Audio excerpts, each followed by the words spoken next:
welcome back. I'm Kirsten from JK Fiber Arts. We are continuing on with TDF 2025. I am on stage 16, right? Yes, stage 16. It is stage 16. I just thought a little overview of what we've done so far, which is not as impressive as I normally am, but I do have a very large 3-ply spin that is just about ready. In fact, let me grab the, I have a couple of the bobbins. I have a very tiny bit left. I have about a foot left of this, maybe 2 feet. I've got about 2 feet left to spin of the Sepia Toned Lovin, and I have right here 2 of the 3 bobbins. The 3rd bobbin is almost done. I'm going to finish this, and later this video you'll see this 3-ply. So that's what we'll be doing today, is doing the 3-ply for that. Here is the yarn we've done so far, and I promised you some art yarn because I'm kind of in the art yarn zone. However, I'm going to take one little tiny detour because I had a question from someone.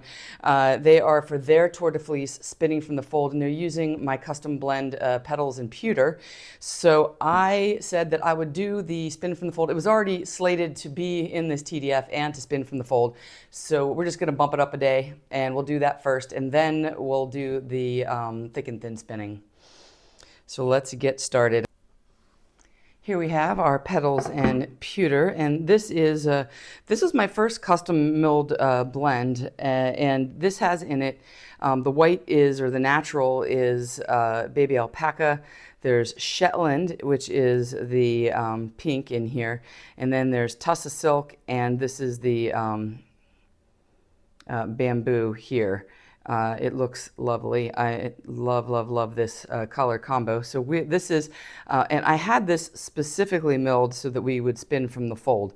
It looks really cool when you spin it from the fold. All the colors sort of stay independent. And then usually the best way to chain ply, the best way to maintain the color purity, integrity, so you don't get as much muddling or blending, is to chain ply. So we'll go ahead and chain ply this one just so you can get the maximum amount of color separation here.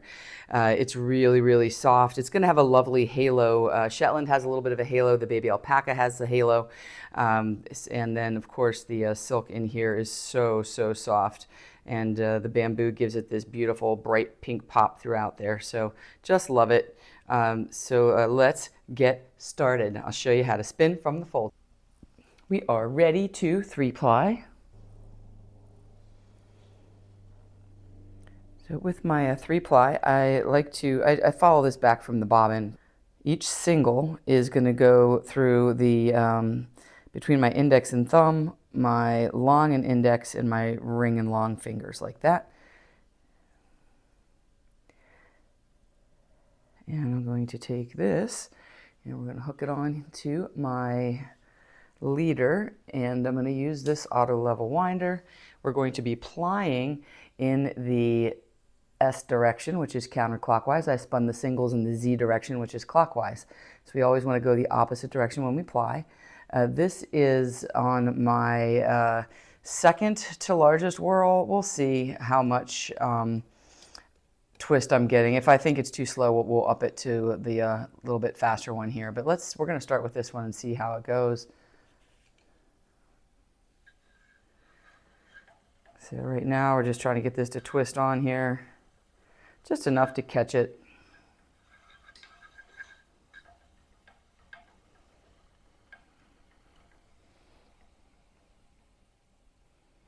And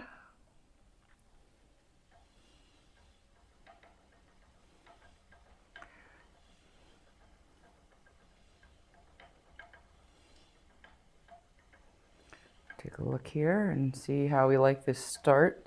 I was hoping I was going to get to a lighter color so we'd be able to see the angle of ply better. Oh, here we go. Here's some white.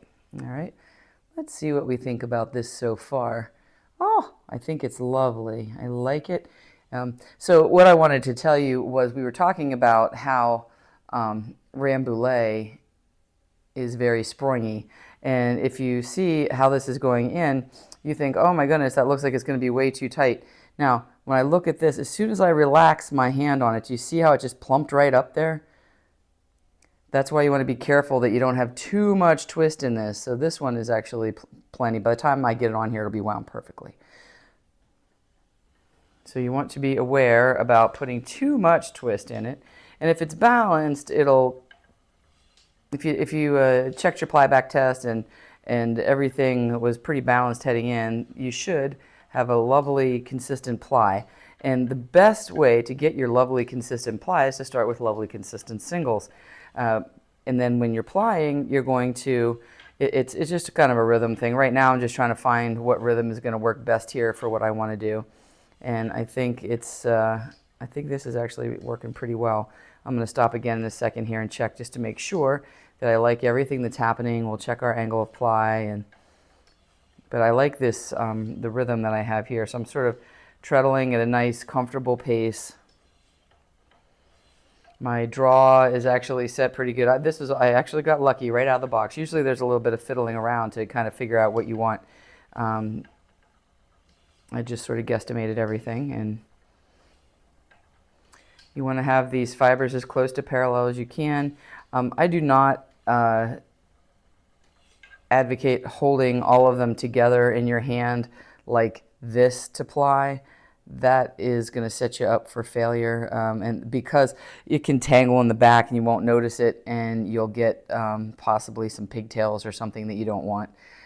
So I always have them separated, sliding through my fingers. So this way I have more control over everything that's happening. A little bit of tension. My lazy Kate, you can kind of hear that dragging sound. That's my lazy Kate dragging against the bobbin because I have the fat end of the bobbin on the tensioner.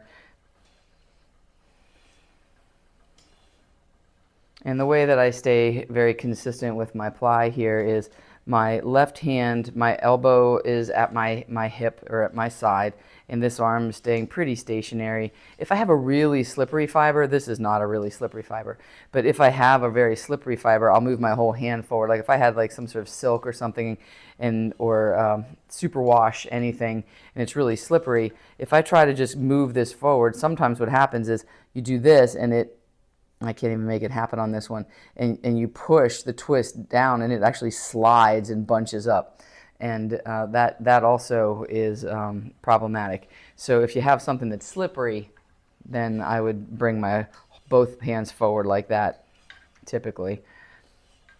But this one is not slippery at all, so I'm just going to keep my left hand stationary and my right hand is just coming back almost to meet my left hand in a nice rhythmic fashion.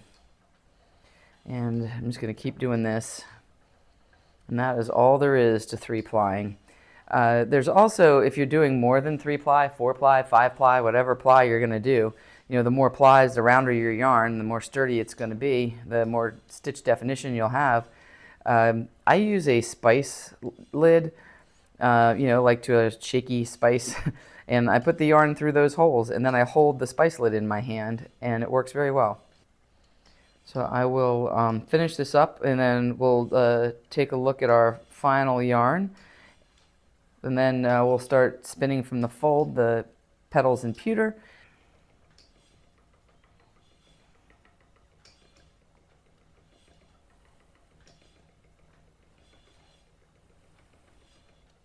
So let's just check a real quick angle of ply here before we sign off. I think we can see this. This is so pretty. I love this yarn. You always look at it and you think there's no way that that's going to be some sort of muted sepia tone, you know, with that kind of peachy brown, green, faded, and it looks pretty cool. I like the way this looks, kind of vintage. Let's see here. Let me turn this off for a second. You can see this one doesn't curl back on itself at all here. And our angle of ply is 30 degrees. Let's see if I can show you here. So here is our ply. So what I'm doing is I'm just sliding this out along this line until I hit one that it lines up with. And this green is right there on the 30, right there. So that is a 30-degree angle of ply. And I think that 30 degree is the appropriate amount for this. It's really soft, it's springy, it's not ropey in any way. I think you could easily with this get away with less than that. I'm going to show you here so you can actually see a big difference here. So all I did was I just pulled back and let the extra tension come out into here. And you can see, depending on what kind of yarn you want, that this is probably around a 15 degree angle apply, and this is about a 30. So typically what I'll do is I'll just run my finger back like this along here, and that will usually bring some of that twist out and move it back to where I am here.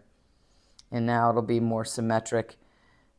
And so my 30 degree angle is probably more like 25 here and more like 20 here. But by the time this gets up to there, it's going to be the same as this. I will finish this, and then we'll be back for the spinning from the fold. Before we get started on spinning from the fold, I wanted to show you the final 3-ply yarn here. It is so squishy. So you can kind of see the colors as it plays through here. And this one ended up, I spun this more like a fractal because I wasn't equal in my measurements initially, so I had some strips of other, small strips off of each one in here. Even though I tried to keep them together to spin, they did get a little bit out of order. So some of this is more fractal-like, and I do love this. It gave this beautiful Aran weight to heavy worsted weight yarn here. I don't know what Finn is doing down there. He just came running up like he's afraid of something. What scared you, boo? Here is the lovely Sepia Toned Lovin, and it is very squishy. I'm really happy with this ply too. It's lovely, consistent ply, and you can kind of see here that the angle ply, I don't have my ply tool out here with me, but it's about 30, and it's pretty much the same throughout. I really like this. Turned out really good. And then, I did this little bit of chain ply here, and here's the, and this looks dramatically different. One, because the very end of the bobbin had some of the neon green on it that is interspersed through here. You can see it here. Right there is actually probably the best look of it. So that was that section, and I chain plied this bit. So it looks like it's all pink and green. It wouldn't all be pink and green, but that was just a little, I had a very tiny bit left over, and so I just went ahead and chain plied that. But you can see the dramatic difference. So if you were to chain ply this, you would end up more with green, pinks, purples, and kind of like the grayish grayish pink brown kind of a color, like that sepia color. Let's get into our spinning from the fold. Okay, we are ready to spin from the fold. I already started spinning last night, and you can see I'm trying to spin it a little bit thicker because it's taking me forever to get through everything. But the colors are staying pretty well separated here. You'll see here as we put this on what I'm talking about. So this has a lovely halo, so you're going to see some fuzz all over the place. It's so soft. Oh my gosh, put your face on it. It's so soft. But what I'm going to do is you want to get a piece. So you just leave it all in the top, and you just pull off a staple length or so, and you want it to be folded over about you want it to stay inside your palm. You don't want a lot hanging out the bottom here, because then it's going to get all tangled at the bottom. This is going to turn into like a lump of just garbage in your hand at the very end. Things will start to go a little wonky. I'm going to pull this, and usually for me it's around 4 inches or so.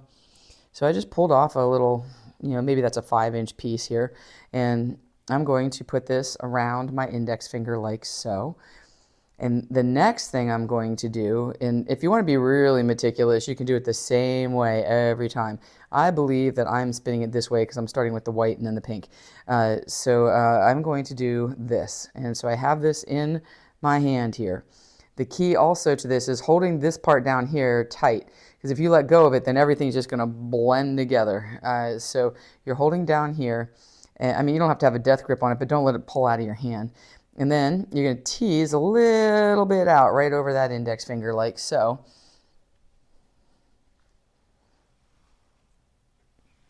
And we're going to start the join here. And what I do is now with that little bit teased out, All I'm doing is just you're catching a few fibers here. And now you can see here is my drafting triangle, and I'm pulling a little bit of fiber from each side of my fold.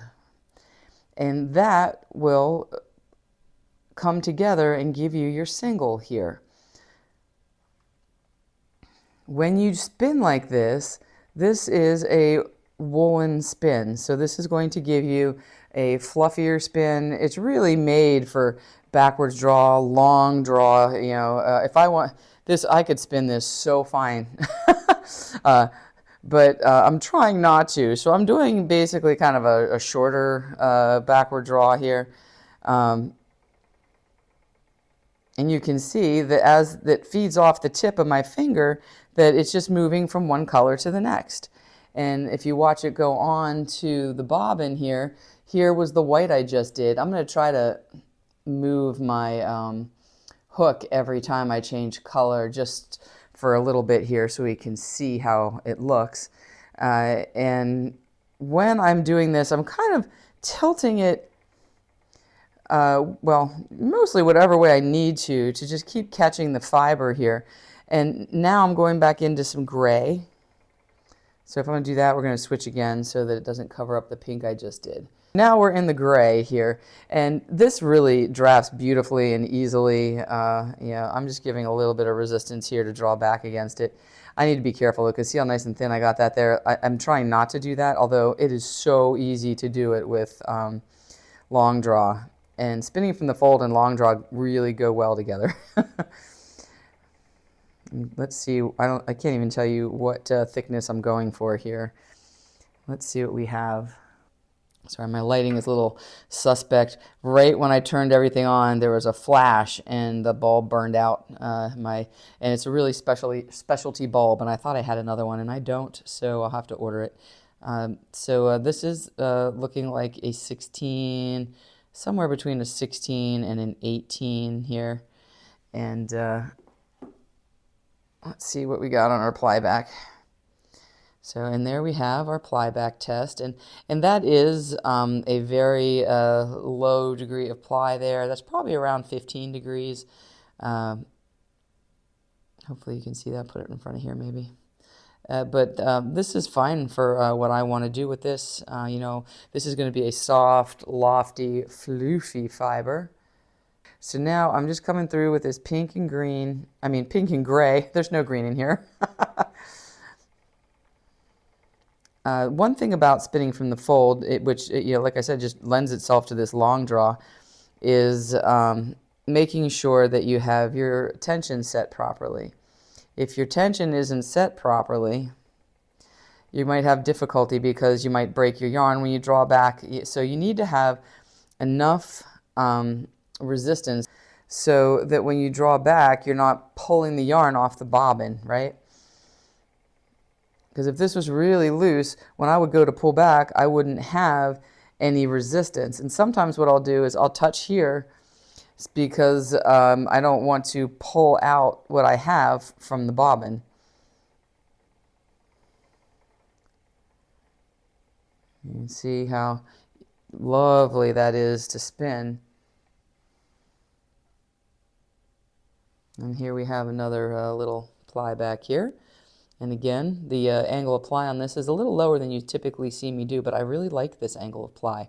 Because I don't want this to be ropey. I want this to be soft. This has got, it's got such lovely fiber in it. I want it to be soft and floofy and airy. It's got the Shetland and the alpaca for the halo, and it's got the silk and the bamboo for a little bit of sheen. I like the way this looks a lot. And I'll try to finish this one up all in one shot here for you so that we can show you what you do when you come to the end here. So as I'm looking at this, I look down here, so I'm just going to pause for a minute here so you can see the underneath side. So I'm getting the color from underneath here. So if it's not drawing, sometimes, or if I think it's not catching the color I want, I'll direct it either up or down to catch what I need. For me, it's usually down. I usually, and it's not like a significant down, it's just a very subtle, slight downward. So instead of holding it up here, I'm holding it like this. And you'll also notice that I don't have my finger sticking out anymore. And you don't have to keep your finger sticking out. Once you get started with that little teased bit, you can just let your finger relax. You don't have to keep it sticking out the whole time. And the other thing that I have is a good grip on that last bit of fiber in my palm. And then you can either 3-ply or chain ply. I've done sample of this before, and I did it both ways, but I only spun a teeny tiny bit up to see. And I didn't think there was a dramatic difference between 3-plying and chain plying. They were slightly more muted, but it wasn't dramatic. So I don't know that it'll change a whole lot. However, I'm going to chain ply this one. And again, you can see right here how everything is coming off. One limb from each side, and you try to keep that symmetric. I try to turn my hand a little bit just so you can see it a little bit better when it's drawing here. So you see that, how that draws out. And you can see it here as it goes on, but you can also see as it goes on here what lovely separation we have. And then I'm going to move this, let's move this one over a little bit too. There we go. And you notice that my finger's not even in here anymore. I'm just holding this together. I'm not sure when I did that because I didn't pay attention. I do that frequently. You don't have to keep your finger in there. Once it's folded in half and you have a grip on it, you can just hold it in half. It doesn't matter so much if your finger is sticking out. Oh, that's way too thin. I don't want it to be that thin. That is like super thin. It's like sock yarn thin. Look at how thin that is. I tend to do that. Let's just break it and do it again.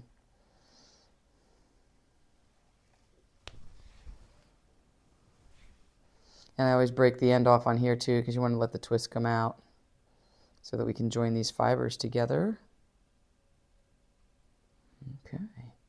I'm just going to stick my finger through here to get this started again. And that helps me, so I keep my finger out the tip like that because I'm actually holding it with my index finger over the join right here. So I have the single on the underneath side here of my index finger and thumb, and then as I'm teasing that little bit out, I'm pulling the single along, and now you can see now we're joined, and it makes for a lovely join. And now it doesn't matter anymore if my finger's there, so I just get my finger out of the way. Yeah, I broke it off so I wouldn't make it so thin, and here I am making it exactly as thin as it was. You can see I don't have any garbage left over in my hand. I have this little bit of fluff at the end for joining. And look at these lovely separation of colors on here. This is going to look super cool when we chain ply it. I think for today, we're going to call this one good. And I am going to see you guys tomorrow. I'm going to finish this tonight. Hopefully chain ply this tomorrow, and by hopefully, what's today, Tuesday, Wednesday, Thursday, I'll have this up. But also by Thursday, I'll have the video of this yarn finished up, and then also I will start the video for the thick and thin, and then after that is sea glass art bat, because I've been dying to do that. It's like saving the best for last. So we're going to do that one. And then if we have enough time, we'll do that thick and thin spin for the finale, for coming into the finish line. So I will see you guys very soon. I've been loving all the comments lately and everything. It's been great. I hope I'm keeping up with everybody. I'm doing my best. If I missed you, hang in there. I will go back through and see, because it does give me like a little dot that I can find if I have missed somebody. So thank you for all your support and for all the comments and all the engagement. I love it. So I will see you guys very soon. Keep enjoying that TDF. Until next time, spin happy.